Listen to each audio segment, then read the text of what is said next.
My uncle demands that I sign over my inheritance because I am just a half of my father. His face went red when I told him what his inheritance really was. My dad died 6 months ago and left me everything in his house, his savings, his entire workshop, because I was his only kid and we were incredibly close. Keith has been bitter about it since the will reading, but yesterday he completely lost it. Some context, Keith is my dad's older brother, who always acted like he owned my dad, just because they were siblings. He constantly brought up how they had the same blood, same family nose, same stubborn streak like that, somehow meant my dad owed him everything. When my parents divorced when I was 10, Keith actually celebrated, saying my dad was finally free from that woman, meaning my mom. He spent years trying to turn my dad against me, saying I was just like my mother, manipulative and selfish, which was bullshit because my mom's the kindest person alive. My dad never listened to him, though we stayed super close and I'd spend every weekend in his workshop learning woodworking, which Keith called a waste of time. Keith rings my doorbell at 8 a.m. on a Sunday, and barges in the second I open the door, starts ranting about how he's been thinking, and it's not right that I got everything when I'm basically still a child.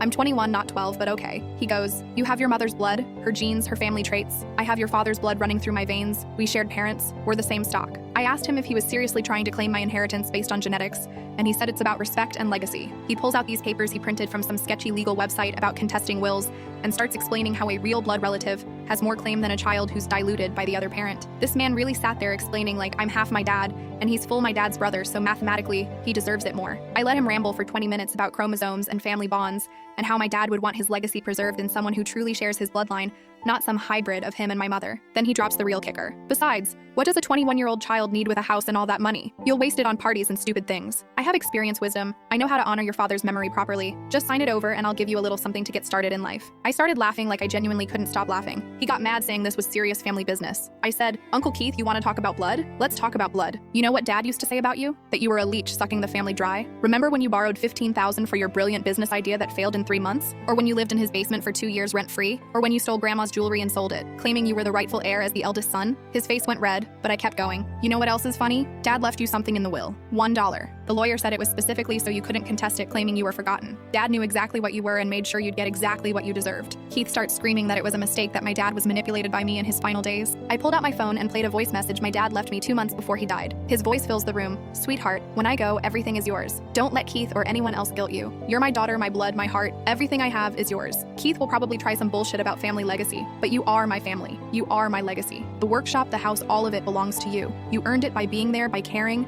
by actually loving me, not my money. Also, Keith, if you're listening, somehow fuck off." Keith stood there with his mouth open, then tried to grab my phone saying the recording was fake. I pulled it back and said, "Get out or I call the cops. And just so we're clear, since you care so much about blood, Dad, and I got DNA tests done for fun 5 years ago, I'm definitely his biological daughter. But you know what he also said? Even if I had 0 of his DNA, I'd still be more his family than you ever were, because family isn't about blood percentages, you absolute moron." He left threatening to get a real lawyer, but we both know he can't afford one.